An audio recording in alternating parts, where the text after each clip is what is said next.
Assalamualaikum warahmatullahi wabarakatuh. Kembali lagi di channel Suketir. Terima kasih untuk kalian semua yang masih setia di channel ini. Semoga sehat selalu dan semoga diberi kelancaran dalam segala urusannya. Di kesempatan kali ini, saya akan membawakan sebuah cerita yang berjudul Arwah Gadis Tanpa Wajah. Cerita ini ditulis oleh akun Facebook bernama Meira. Sebelum cerita ini dimulai, jangan lupa untuk like, komen, dan subscribe channel ini. Dan juga tekan lonceng notifikasinya, agar kalian semua tidak ketinggalan cerita-cerita terbaru dari kami. Tentunya tak usah berlama-lama lagi. Langsung saja kita masuk ke ceritanya. Uma yang menampar wajah Bu Rizka, hingga Bu Rizka terhuyung. Ia menatap nyalang pria dan wanita di hadapannya. Dia akan mati. Mati karena menerima dendamku. Mata Bu Maya melotot. Aku terpaku kala melihat dan mendengar kata-katanya. Aku melihat di mana tempat Naima berdiri. Tidak ada. Apakah Naima merasuki Bu Mayang? Aku berpikir seperti karena jelas Bu Mayang berubah.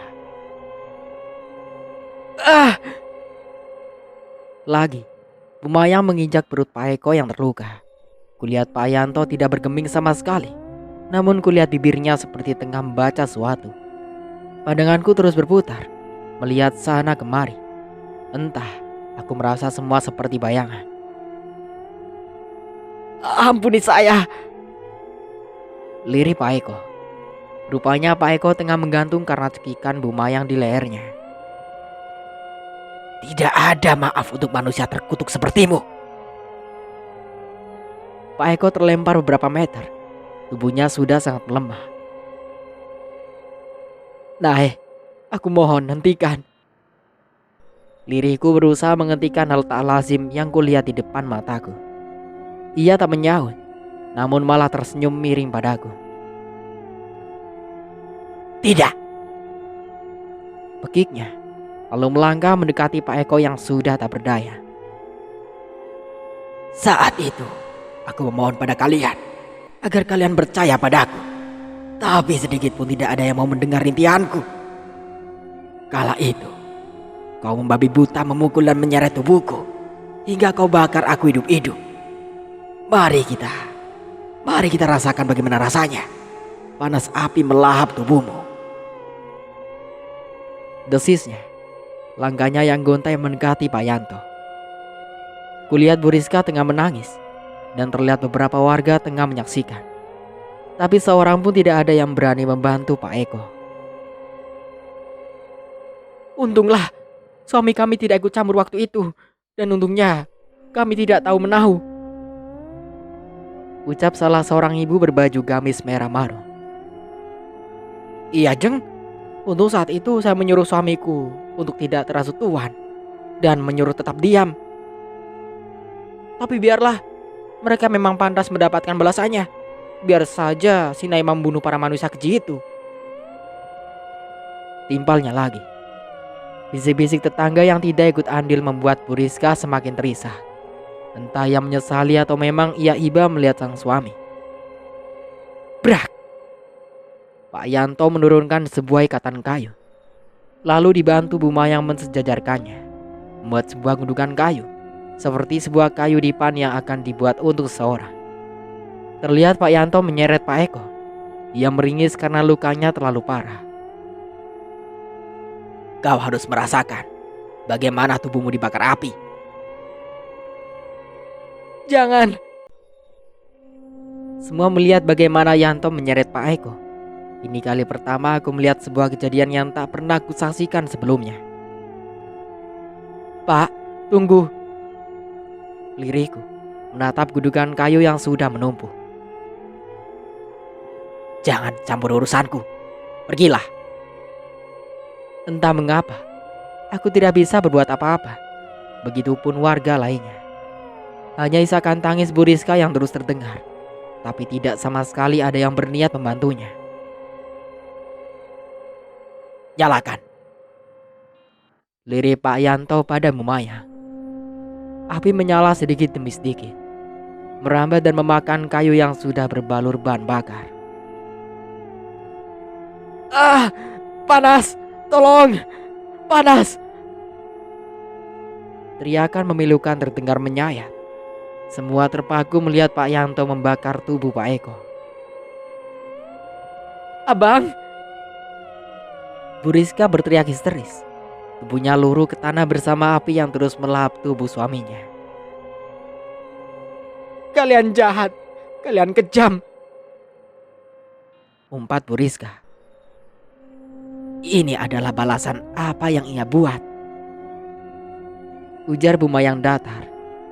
Tidak ada yang menyangkakan perbuatan keduanya.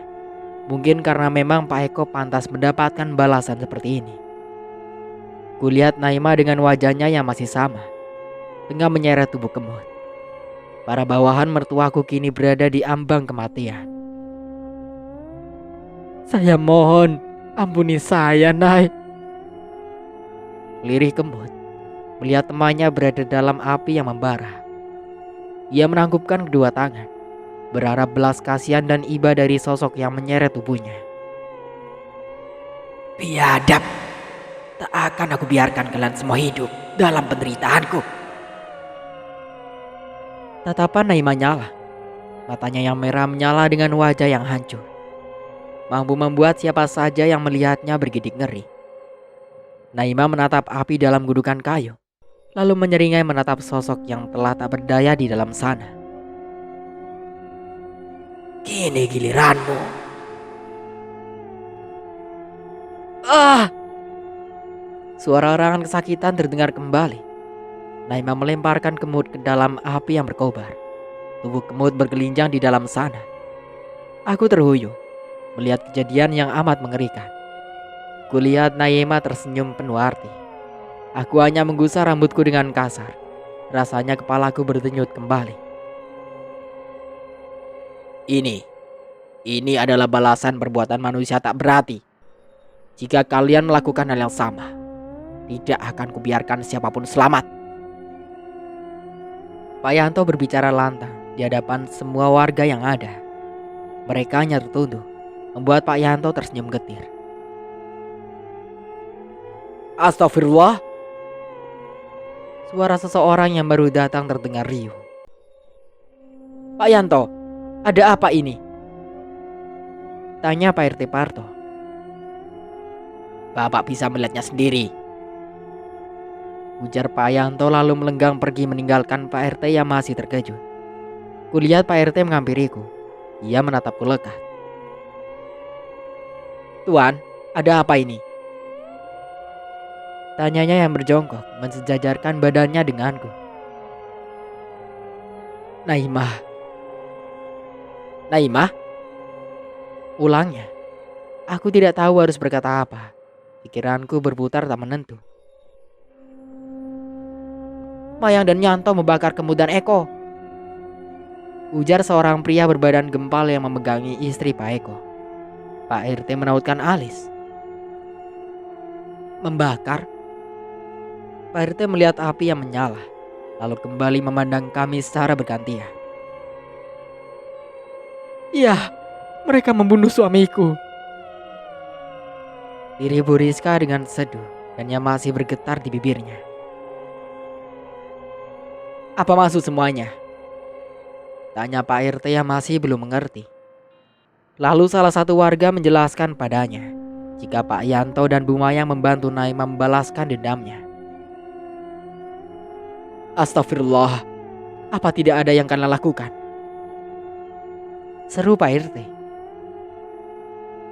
Kami tidak ikut campur, karena itu pantas mereka dapatkan, ujar seorang ibu yang berdiri berdampingan dengan Bu Rizka. Bu Rizka semakin tergugu. Semua warga menyalahkan dan menganggap semua yang terjadi adalah hal yang wajar. Memang, seandainya mereka dulu tak berbuat seenak hati mereka, semua tidak akan terjadi seperti ini. Bahkan mungkin Naima masih ada di sini. Aku beranjak, menggunakan sisa tenaga yang masih melas. Kutinggalkan mereka semua. Kuhirup udara dengan kasar, mencoba kembali menetralkan suasana hati yang tidak baik-baik saja. Di lain sisi, Arsita masih menunggui Pramuja yang masih berada dalam keadaan tidak membaik. Semakin hari, Tubuhnya semakin memburuk.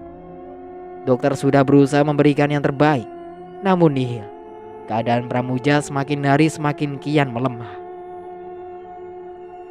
Ayah, apa sebenarnya yang terjadi? Siapa yang melakukan ini padamu? Kesal Arsita dengan menatap sang ayah yang terbaring di ranjang. Pramuja hanya menggeleng. Ia tak bisa bergerak sebagaimana keinginannya. Apa yang ayah lakukan sebenarnya? Kenapa ayah berada di desa sendirian? Sekarang, siapa yang akan membantuku? Ibu, dia saja belum terlihat perubahan. Arsita menggerutu. Dia tidak tahu jika Pramuja seperti ini terus, entah apa yang akan dilakukan olehnya. Apalagi Aryo tengah meninggalkannya sendirian di rumah sakit. Tunggu. Arsita berbalik kembali menatap sang ayah. Ia menatap manik hitam milik ayahnya. Pramuja hanya menatap sendu Arsita. Apa jangan-jangan? Arsita bermonolog sendiri melihat reaksi ayahnya. Pramuja mengangguk, membuat Arsita membekap mulut dengan tangannya. Apa? Ini tidak mungkin. Arsita terkejut melihat Pramuja yang menganggukkan kepala di saat dirinya memberikan instruksi siapa yang melakukan itu pada Pramuja. Kaki Arsita terasa lemas. Ia terjatuh dan merasakan sakit di kepalanya. Arsita merasa tak percaya jika semua ini adalah perbuatan Naimah. Apa dia akan membalas kita semua? Lirihnya dengan netranya yang berkaca-kaca.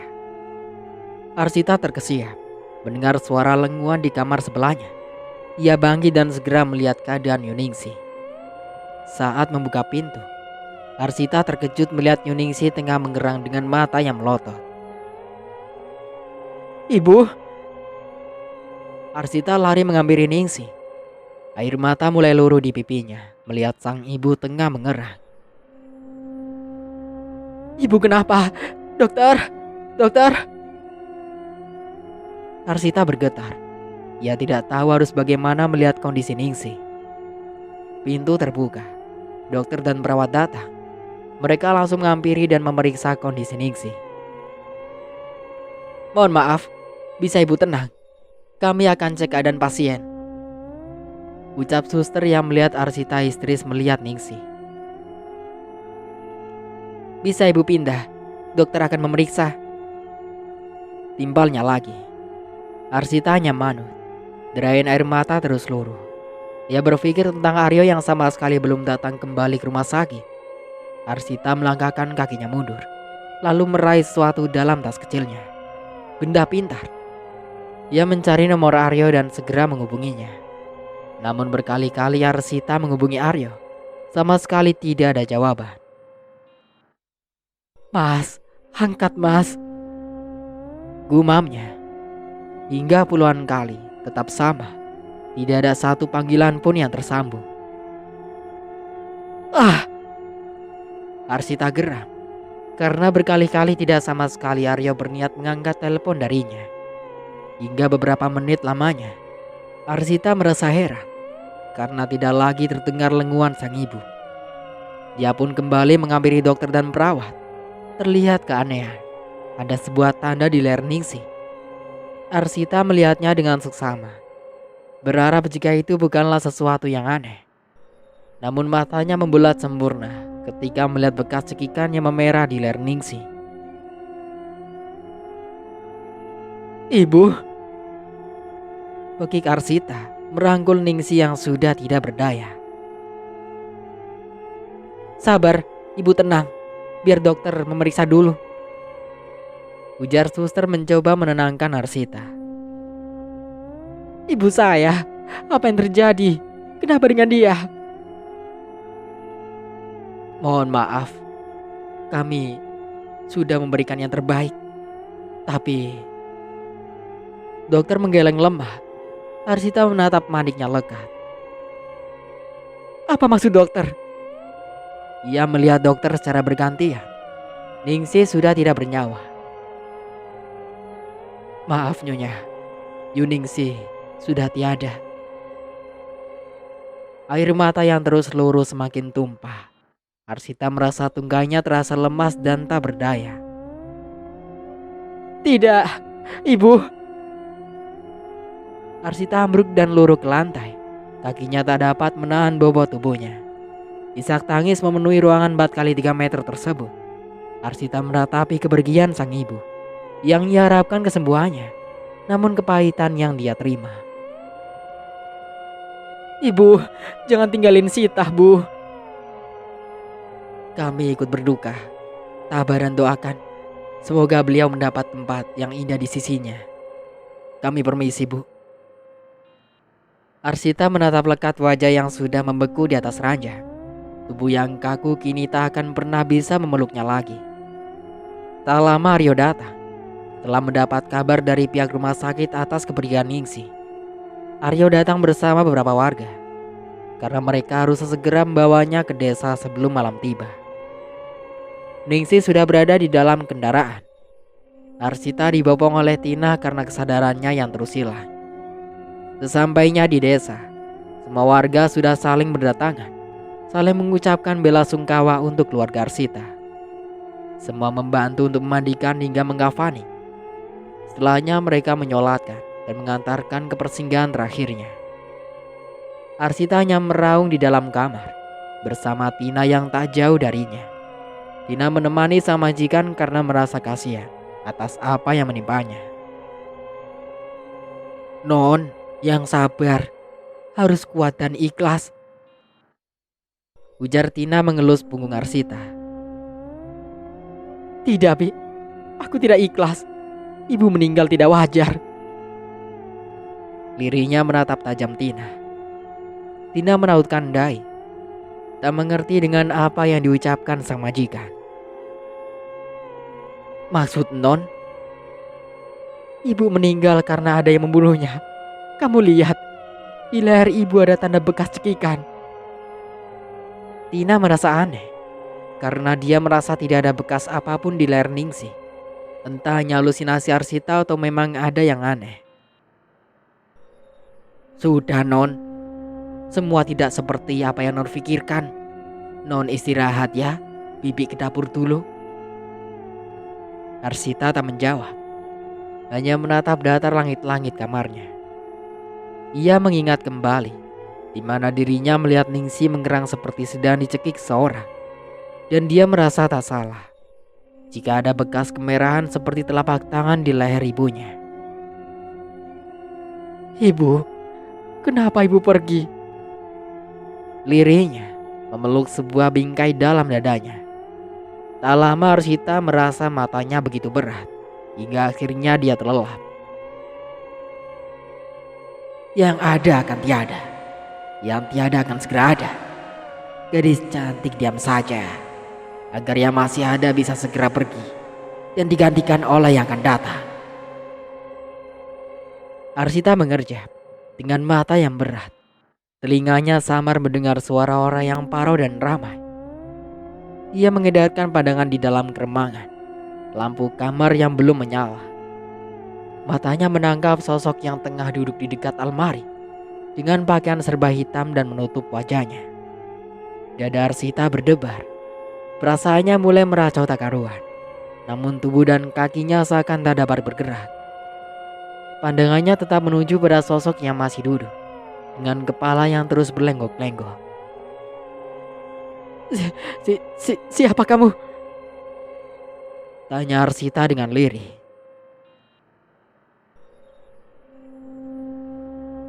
Sosok itu menghentikan gerakan kepalanya dengan kilat membalikan wajahnya. Arsita terbelalak melihat sosok di hadapannya yang menatapnya. Wajahnya yang berbalik, namun tidak dengan badannya. Badannya tetap belakangnya Arsita dengan wajah yang memutar menghadap ke badannya. Kematianmu sudah dekat. Arsita semakin terpaku. Sosok yang mengerikan dengan wajah hancur dan dipenuhi ulat yang menggeliat di seluruhnya. Bau tak sedap bercampur bau busuk dan anyir darah menyeruak di rongga penjumanya. Arsita menahan gejolak di dalam perut yang merasa seakan diaduk. Nyawa dibayar nyawa. Arsita mengerjak dengan perlu membasahi wajahnya. Mimpi, gumamnya. Tapi mimpi itu. Arsita menatap ruangan di mana dirinya berada. Gelap. Lampu kamar masih gelap. Mungkin Tina masih sibuk hingga tak sempat melihat Arsita yang sendirian di kamar. Terdengar suara ketukan pintu. Masuk. Pintu terbuka. Tina berdiri dengan sebuah nampan dan makanan. Non. Lampu dinyalakan. Tina melihat Arsita yang terpaku di atas kasur dengan wajahnya yang basah oleh keringat. Non, kenapa? Ini Bibi bawain makanan. Maaf, Bibi baru sempat kesini karena lagi banyak tamu yang masih berdatangan, Non. Timpal Tina. Apa mereka sudah selesai ke makam ibu? Sudah, Non. Mereka juga baru tiba dan sekarang lagi ngaji di depan. Arsita tak dapat menangkap pembicaraannya. Hanya sosok dalam mimpinya yang masih ia ingat. Non baik-baik saja? Tina melihat wajah Arsita yang memucat, lalu menyentuh keningnya. Loh, Non demam? Tina terkejut mendapati Arsita yang tubuhnya terasa panas. Lalu dia segera berlari menuju luar untuk segera memberitahukan Aryo. Tidak lama Tina datang dengan Aryo yang mengekor di belakangnya. Kau baik-baik saja? Tanya Aryo tanpa ekspresi. Arsita hanya menatap sekilas, lalu kembali pandangannya menatap nanar bingkai foto di tangannya. Tidak perlu banyak pikiran. Semua terjadi karena ulahmu sendiri. Maka jangan menyalahkan orang lain atas apa yang menimpa keluargamu. Arsita seakan disayat hatinya. Dalam keadaan duka, Aryo masih mampu mengatakan hal semacam itu padanya. Kenapa? Apa kau tak suka dengan apa yang kukatakan? Ujarnya lagi, membuat Tina merasa heran dengan yang diucapkan majikannya. Entah akan siapa lagi akan menyusul, kau atau ayahmu. Mas. Arsita menatap tajam Aryo. Sorot matanya begitu nyala. Arsita akui jika dirinya salah, tapi setidaknya Aryo menghargai dirinya saat berduka seperti ini. Kenapa? Kau tidak terima? Apa ku salah? Keterlaluan kamu, Mas. Di saat seperti ini kau malah menghina dan menyalahkan aku, Mas. Pungkasnya dengan wajah yang kembali basah oleh air mata. Lalu, aku harus bersikap apa padamu? Apa harus aku menangis untuk orang-orang tak berhati seperti kalian? Plak. Sebuah tamparan melayang pada pipi kiri Aryo. Arsita terlihat marah dan kesal atas ucapan suaminya. Cukup kamu menghina aku, Mas.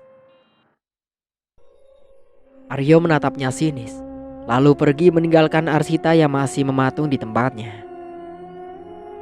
Mau kemana kamu, Mas? Aryo tetap melenggang pergi.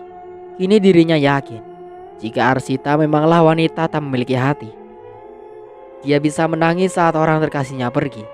Namun, apakah dirinya merasa iba sedikit pun saat dia melakukan hal keji pada orang lain? Arsita melempar semua barang di atas nakas, melempar bantal dan guling ke sembarang arah. Hatinya hancur. Dadanya terasa sesak kala mendapati kenyataan pahit yang diterimanya. Tiba-tiba lampu kembali mati. Arsita terkesiap saat menyadari ruangannya gelap tanpa cahaya. Bitina, panggilnya dengan tangan meraba mencari ponsel untuk memberi penerangan. Dada Arsita seakan kembali dipompa lebih cepat. Nafasnya memburu kala tangannya meraba sebuah benda di atas nakas. Tina, lirihnya, tapi hanya keheningan. Tak ada sautan sama sekali. Arsita merasa semakin berdebar. Kala tangannya menyentuhnya seakan berlendir dan kukunya panjang. Lampu menyala dengan sendirinya. Arsita terkesiap ketika melihat sebuah tangan yang berdarah berada di atas nakas. Astaga! Arsita terkejut sehingga tubuhnya sedikit melonjak ke belakang. Non? Tiba-tiba Tina datang dengan raut wajah khawatir. Non, kenapa? Arsita hanya memandang heran, menatap Tina bergantian pada nakas di depannya. Tina hanya melihat ke sekeliling. Tidak ada apa-apa dan semua masih aman. Mau Bibi bantu sesuatu? Arsita menggeleng. Nafasnya masih berdesir. Tina hanya menggeleng, berpikir jika Arsita sedang kelelahan. Apalagi dia terus menangis semenjak Nisi pergi. Mas Aryo ada? Tanya Arsita. Sepertinya sudah tidur, Non. Apa terjadi mati lampu barusan? Arsita kembali bertanya. Tina mengernyit karena merasa tak mati lampu sejak maghrib berkumandang. Tidak, Non. Dari tadi lampu nyala. Bahkan Bibi tadi sempat ikut mengaji. Jelas Tina. Arsita membulat mendengar ucapan Tina.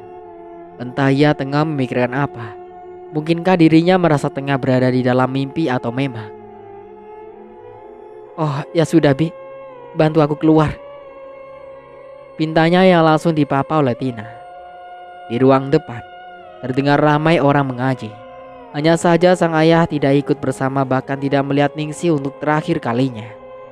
Bahkan untuk sekedar memberi doa, pramuja tidak ada. Pandangan Arsita kembali memudar.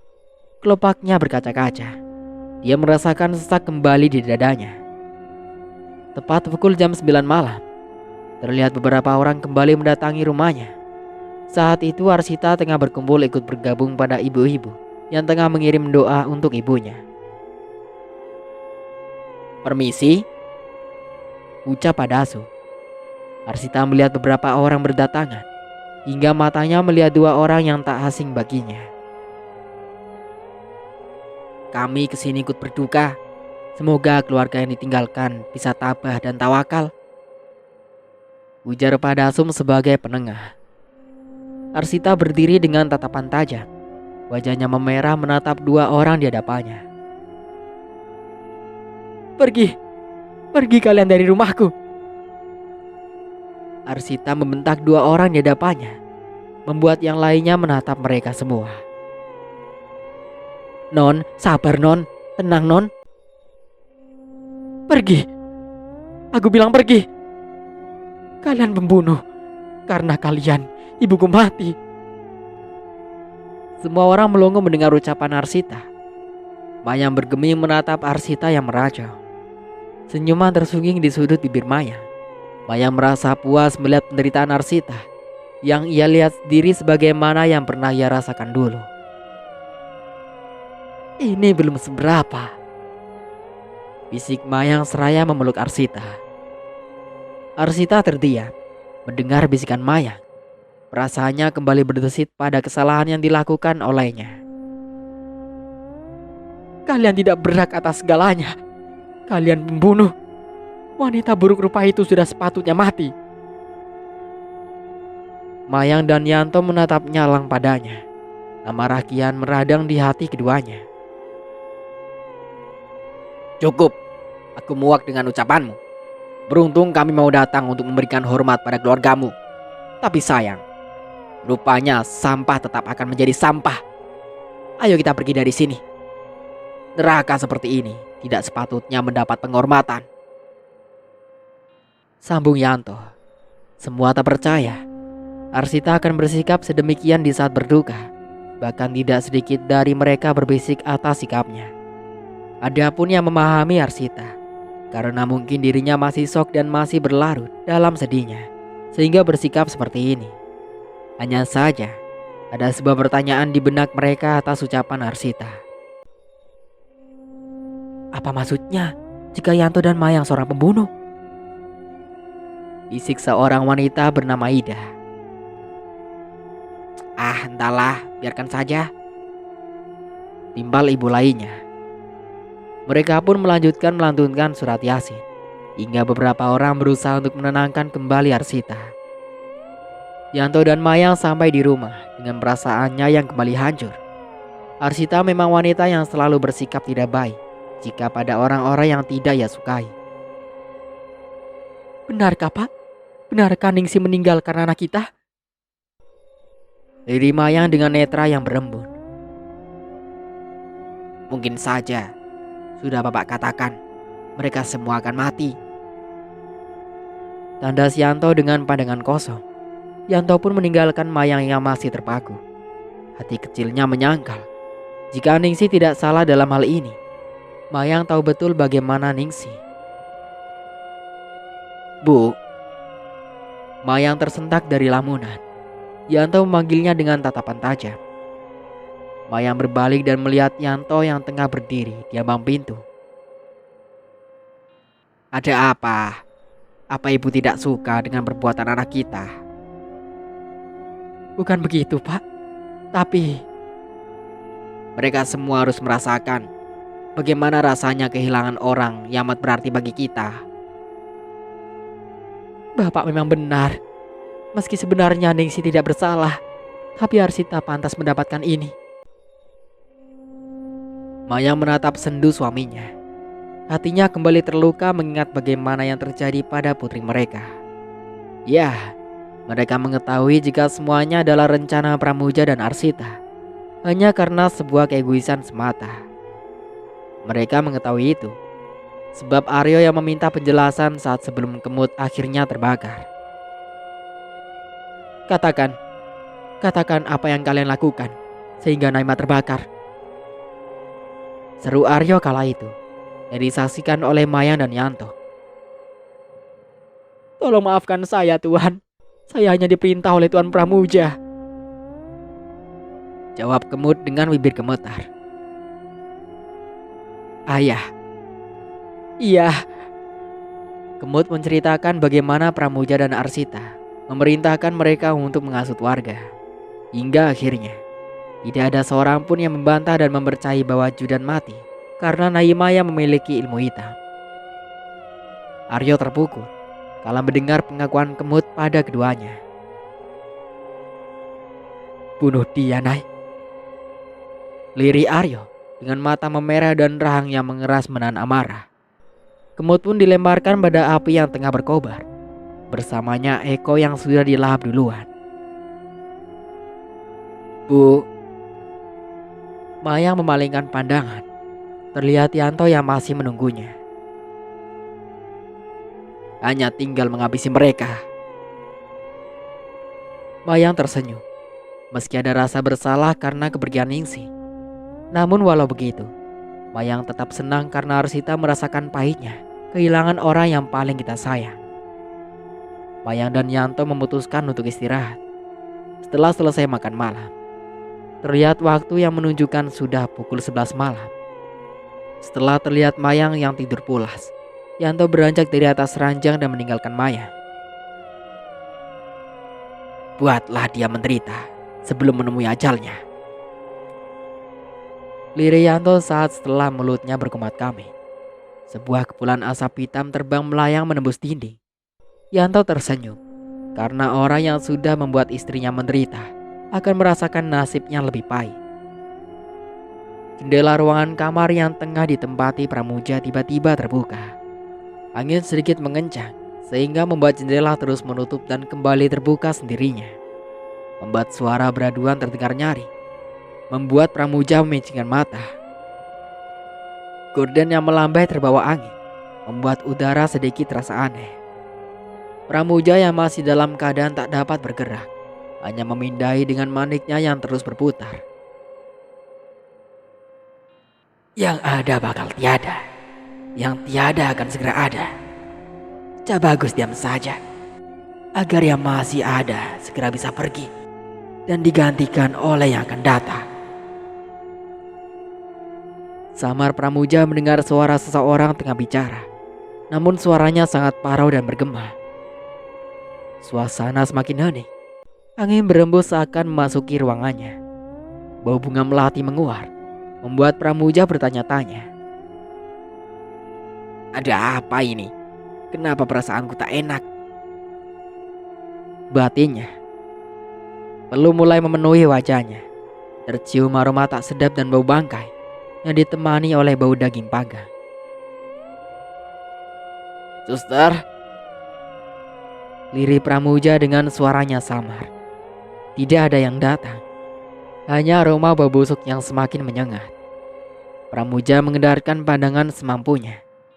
Namun alangkah terkejutnya kala tatapan mereka beradu dengan sosok yang amat mengerikan. Ningsih sudah pergi. Siapa yang akan menyusul? Kau atau anakmu? Pramuja menelan salivanya. Degup jantung berpacu lebih cepat dari sebelumnya kala pandangan mereka beradu. Tidak. Lirih Pramuja menggelengkan kepala. Belum mulai membanjiri wajahnya yang pucat. Suara tawa menggema dengan raut wajah yang mengerikan. Semakin membuat Pramuja ketakutan. Sekuat tenaga Pramuja berusaha bangkit dari ranjang. Namun sayang, usahanya nihil dan sedikit pun tak merubah posisinya. Kau ataupun putrimu, itu sudah pasti. Teringat sosok mengerikan di hadapan Pramuja. Wajahnya hitam pekat, dengan bola matanya yang seakan keluar. Rongga mulutnya yang lebar serta dipenuhi binatang yang menggeliat dari lubang mata. Dan mulutnya membuat Pramuja tak dapat menahan gejolak di dalam perutnya. Jangan sentuh anakku, melasnya dengan pandangan sendu. Kau memelas? Dengan tatapan tajam dan nyala, Naima menghadapkan wajahnya yang hanya berjarak 1 jengkal. Tidak akan kubiarkan kalian hidup setelah apa yang kalian lakukan. Lanjutnya, membuat Pramuja menatap Naima dengan manik yang tajam. Kenapa? Kau tak suka? Kau marah, Tuan? Sinisnya dengan senyum mengejek. Sedikit pun tidak akan kubiarkan kau menyentuh putriku. Sungguh? Lalu bagaimana jika kau yang akan mati selanjutnya? Pramuja menelan ludah susah payah. Tubuhnya gemetar hebat. Belum genap 1 minggu Ningsih mati. Akankah Naima juga membunuhnya? Lalu bagaimana dengan Arsita? Pikir Pramuja dengan memandang Naima yang masih berdiri di hadapannya. Bau busuk seiringan dengan bau anyir darah menguar, mengganggu indera penciumannya. Angin bertiup kencang dan seketika lampu mati, membuat Pramuja semakin tak karuan. Rasa takut semakin memenuhi pikirannya. Ia tak ingin membuat putrinya semakin syok jika benar dirinya akan mati. Pramuja tahu betul, mungkin kematian Ningsih sangat melukai Arsita. Mungkin juga saat ini Arsita tengah menangis. Ia tidak mau jika kematian semakin memperburuk keadaan. Tidak, pergilah. Lampu kembali menyala. Pintu terbuka. Seorang perawat datang, menatap heran Pramuja yang tengah bergetar dengan keringat membanjiri tubuhnya. Apa ada sesuatu? Tanya suster dengan mengedarkan pandangannya. Tidak. Apa ada keluarga saya di sini? Maaf, hanya ada Pak Rian yang katanya sopir pribadi Tuan. Baik, permisi sebentar, saya periksa dulu. Dengan degup jantung yang masih terpompa lebih cepat, Pramuja berusaha kembali tenang dan melupakan sejenak. Meski dengan hati resah, karena ia memikirkan Arsita yang berada di desa. Apalagi Arsita saat ini tengah berduka atas kepergian Ningsih. Jangan sentuh putriku. Pramuja meracau dengan tangannya mengepal. Marah, namun dia tak dapat berbuat apa-apa. Kakinya yang buntung juga lengan, membuat dirinya tak mampu bergerak seperti keinginannya. Untuk sementara aku cukupkan dulu ceritanya sampai di sini. Sampai jumpa kembali di part berikutnya. Saya Mang Dayun pamit undur diri. Kurang lebihnya mohon maaf. Wassalamualaikum warahmatullahi wabarakatuh.